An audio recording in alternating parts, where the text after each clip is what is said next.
नमस्कार, मैं प्रेरणा Sharma think tank पर आप सभी का स्वागत करती हूं।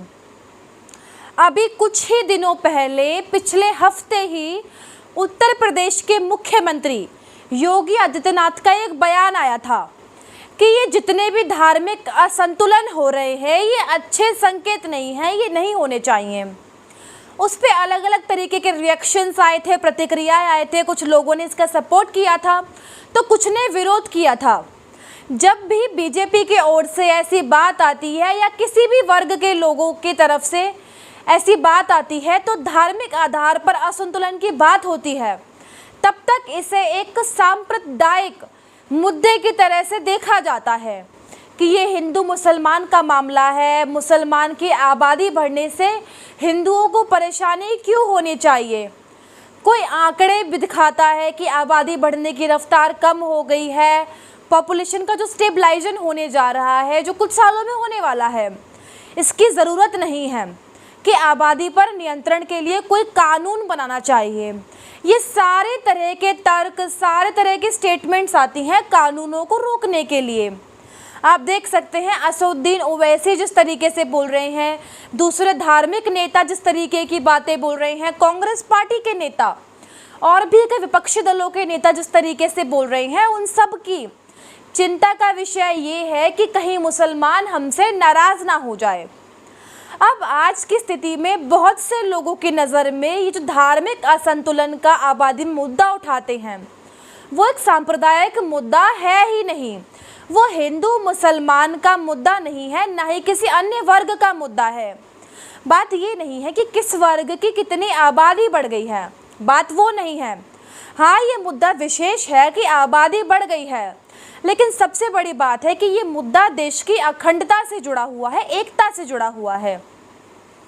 यदि ये धार्मिक असंतुलन बना रहा और बढ़ता रहा तो आप मान लीजिए कि हमारे देश की जो एकता और अखंडता है उस पर इससे बड़ा कोई खतरा नहीं हो सकता। कोई बाहर का दुश्मन इतना बड़ा खतरा पैदा नहीं कर सकता, चाहे चीन हो, पाकिस्तान हो या अन्य जो भी हमारे बॉर्डर्स की सीमाएं हैं, जो भी तनाव चलता रहता है हमेशा, लेकिन उससे बड़ा खतरा घर के अंदर है आज, जिसके बारे में हमारे देश की जनता समझना और सोचना ही नहीं चाहती है बिल्कुल भी। सेंटर फॉर पॉलिसी स्टडीज़ के जितेंद्र बजाज की एक स्टडी आई है।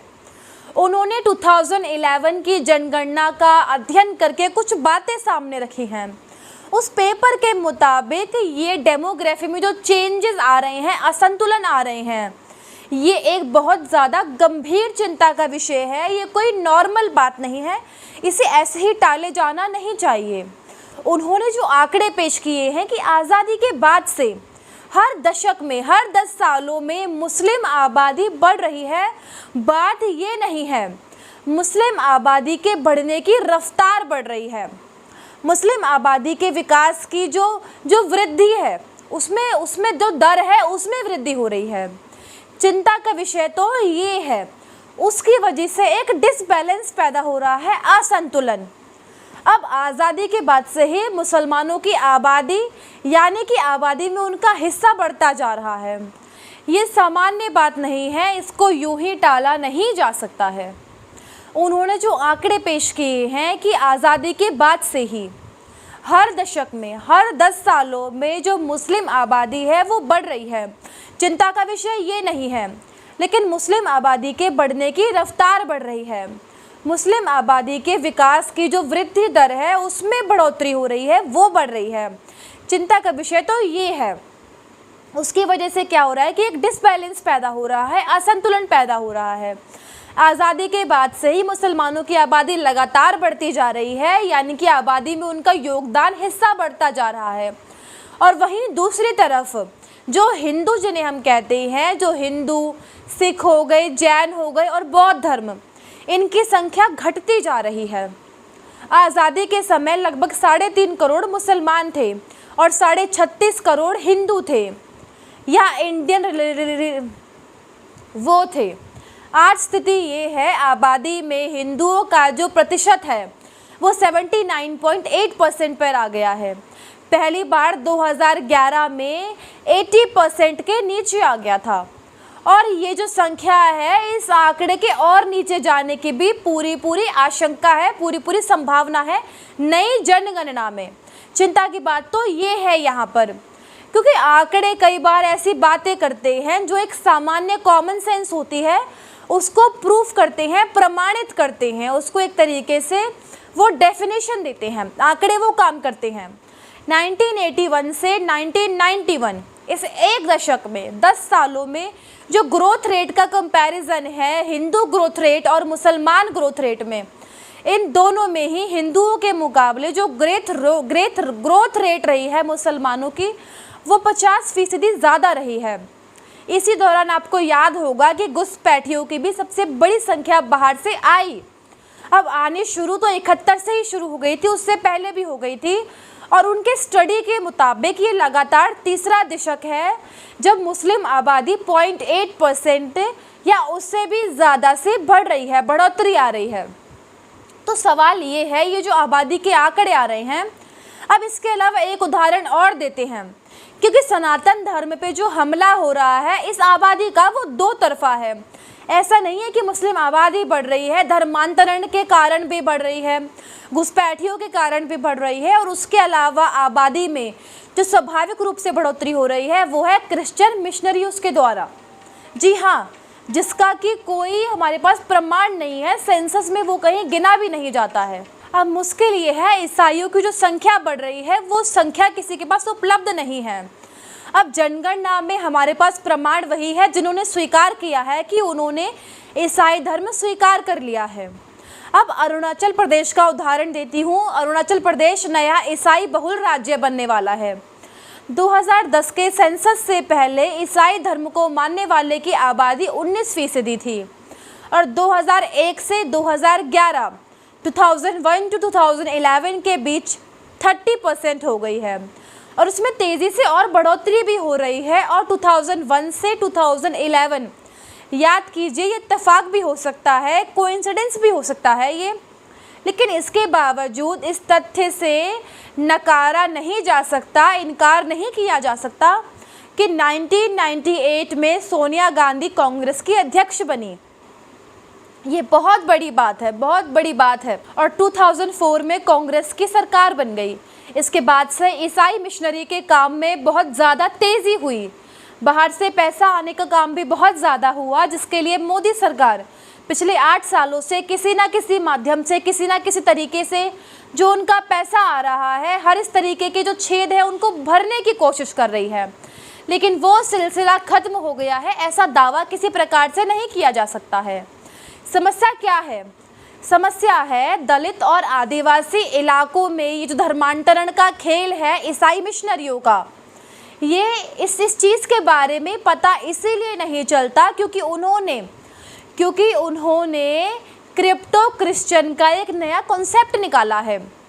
यानी कि आप क्रिश्चियन धर्म, ईसाई धर्म स्वीकार कर लीजिए, लेकिन डॉक्यूमेंट्स पे, कागज़ पे ये कहीं बताइएगा नहीं, क्योंकि दलितों और आदिवासियों को आरक्षण मिलता है तो आरक्षण का लाभ उनको मिलता रहे, क्योंकि उससे छिटकने की बात आप करेंगे, वो ईसाई धर्म स्वीकार करने से मना करेंगे, तो उनको अतिरिक्त लाभ का लालच दिया जाता है कि आप किसी को बताइएगा नहीं, आरक्षण का लाभ ले लीजिए, गवर्नमेंट की स्कीम्स में भी लाभ लेते लीजिए, और ईसाई धर्म स्वीकार करने के कारण जो आपको लाभ मिलेगा वो तो अलग है, वो लीजिए। तो इस लाभ में सबसे ज़्यादा मुख्य रूप से 2 चीज़ें होती हैं। एक तो पैसा दिया जाता है और दूसरा उनके बच्चों का मिशनरी स्कूलों में एडमिशन किया जाता है, और तीसरा एक जो मिशनरी संस्थाओं के जो अस्पताल होते हैं उनमें इलाज किया जाता है, मुफ्त होता है या तो सस्ता होता है। ये 3 प्रलोभन हैं जिनके आधार पर इन्हें बहलाया फुसलाया जाता है और धर्म परिवर्तन किया जाता है। इसमें थोड़ी कमी आई है तब से जब से संघ ने इस क्षेत्र में उतरकर इस तरह की सुविधाएं देने का काम शुरू किया है आदिवासी इलाकों में और दलित बस्तियों में। लेकिन सिलसिला कहीं भी नहीं रुक रहा। पंजाब के बारे में हमने आपको बताया था किस तरीके से जल्दी बढ़ रहा है। अब एसजीपीसी की नींद अब खुली है। वो कह रहे हैं हम जागरूकता का अभियान चलाएंगे कि लोग ईसाई धर्म स्वीकार ना करें, सिख धर्म को ना छोड़ें। नतीजा ये है कि भारत पर डेमोग्राफी का, रिलीजियस डेमोग्राफी का बहुत बड़ा हमला होने वाला है और उसके आसार भी नज़र आ रहे हैं। अभी बिहार में जो पीएफआई के लोग पकड़े गए हैं, उनसे जो लिटरेचर मिले हैं कि 2047 तक यहाँ पर इस्लाम का राज्य स्थापित करना है। इससे उनका इरादा आप पता लगा सकते हैं कि वो क्या चाह रहे हैं। इससे देश की एकता और अखंडता को बहुत बड़ा खतरा है। एक तो देश का बंटवारा क्यों हुआ? देश का बंटवारा सिर्फ इसीलिए हुआ कि अविभाजित भारत के मुसलमानों ने कहा कि हम हिंदुओं के साथ नहीं रह सकते हैं, नहीं रहना चाहते हैं, हमारे लिए अलग देश की व्यवस्था की जाए, हमें अलग देश दिया जाए, मुसलमानों का अलग देश हो, वो इस्लामिक राज्य हो। उनको वो देश मिल भी गया, लेकिन आबादी की अदला बदली नहीं हुई। भारत सेक्युलर बन गया, पाकिस्तान इस्लामिक राज्य बन गया। पाकिस्तान मुस्लिम बहुल और हिंदुस्तान हिंदू बहुल, लेकिन भारत सेक्युलर बना, उसकी कीमत भारत आज चुका रहा है। अब सेक्युलर बनने में कोई समस्या नहीं थी, लेकिन सेक्युलरिज्म के साथ जो ये मुस्लिम तुष्टीकरण की नीति आई, उसने देश का सत्यानाश कर दिया।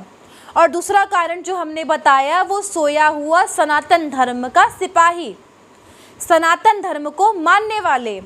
अब यहाँ पर एक ही उदाहरण है, वैसे तो हजारों करोड़ों उदाहरण हैं, लेकिन एक उदाहरण से आप पूरी बात समझ लेंगे। इस पूरे मामले में एक संगठन खड़ा हो तो बताइए। न तमिलनाडु के अंदर हुआ, न तमिलनाडु के बाहर हुआ। अदालत से वो बरी हुए, कई सालों में जेल काटने के बाद हमारे शंकराचार्य झूठे आरोप में जेल भेज दिए जाएं और हम चुपचाप उसे सहते रहें। इतना ही नहीं, हम जाकर मज़ारों पर और दरगाहों पर चादर चढ़ाते रहे। इसके लिए जिम्मेदार कौन है? कोई सरकार है? किसी प्रकार का मुसलमान है? हम नहीं मानते कि मुसलमान जिम्मेदार है, जिम्मेदार हम हैं, या वो आतंकवादी संगठन जिम्मेदार है। इसके लिए जिम्मेदार सिर्फ और सिर्फ हम और आप जैसे हिंदू हैं कि 75 सालों से और उससे पहले से भी दरगाहों और मज़ारों पर क्यों जाते हैं हिंदू? क्या आपने कभी देखा है कोई मुसलमान हमारे मंदिर में आके दिया जलाए, शिव जी को जल चढ़ाए? क्या हिंदू धर्म में देवी देवताओं की, महादेव की, हमारे भगवानों की कमी है? आपके आस पड़ोस में पूजा का भाव आया, आपके मन में तो किसी मज़ार पर चले गए। क्या मंदिरों की कमी है हमारे भारत देश में? तो यही सबसे बड़ी जो ये मुसीबत है धार्मिक आधार पर असंतुलन की, धीरे धीरे ये हमें 1947 से पहले के दौर में ले जाएगी, जब मुस्लिम लीग ने आंदोलन चलाया और अपने लिए अलग देश बनाने की मांग की थी। और ये भी याद रखिए, यहाँ पर मुस्लिम लीग का वो जो आंदोलन था, वो अलग देश बनाने का, पाकिस्तान बनाने का आंदोलन जो था, उत्तर प्रदेश के मुसलमानों ने शुरू किया था। और जिन लोगों ने इसमें बढ़ चढ़कर हिस्सा लिया था, आगे बढ़ चढ़कर, वही पाकिस्तान नहीं गए। क्यों नहीं गए? समझिए इस बात को, इसके बारे में सोचिए। हम ये नहीं कह रहे कि इस योजना के तहत नहीं गए, लेकिन आज जो नज़र आ रहा है उससे पीछे मुड़ के देखने पे लगता है कि वो एक प्लानिंग थी, एक योजना थी, उसके तहत वो नहीं गए। तो जनसंख्या का ये जो असंतुलन है, देश को बर्बाद कर देगा, देश को एक नए बंटवारे की ओर ले जाएगा। इसमें कोई दो राय नहीं है, कोई संदेह नहीं है, बिल्कुल भी इतना सा भी इसमें शक करने की गुंजाइश नहीं है। यदि आपको लगता है कि ऐसा नहीं होगा तो आप चतुर्मुर्ग हैं, जो रेत में गर्दन घुसाकर सोच रहा है कि तूफान निकल जाएगा, हमें कुछ होगा ही नहीं। यदि आप अब भी अपनी इस राय पर आज कायम हैं, तो देश के एक और धार्मिक विभाजन के लिए तैयार रहिए और उसके जिम्मेदार आप हैं। अब फैसला आपके हाथों में है, अब आप सोचिए क्या करना है, क्या नहीं करना है। लेकिन आज के लिए बस इतना ही, तब तक मिलेंगे किसी और नए मुद्दे के साथ। तब तक आप लोगों से अनुरोध है कि चैनल को देखते रहिए, चैनल को सब्सक्राइब कीजिए, वीडियो को शेयर कीजिए और लाइक करना बिल्कुल ना भूलें। नमस्कार।